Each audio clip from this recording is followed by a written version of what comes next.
This tutorial review will show you how to see and delete Facebook watched video history.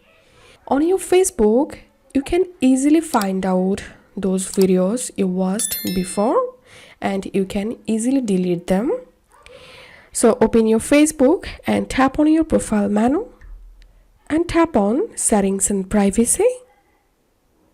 Tap on Settings.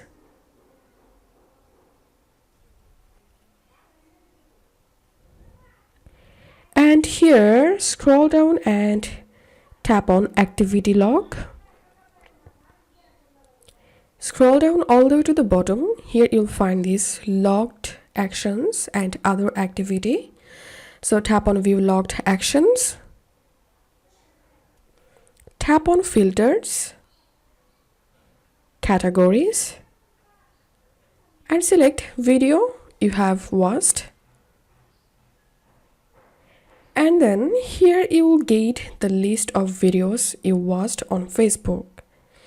And to delete them, tap on Clear Video Watch History. Tap on Clear.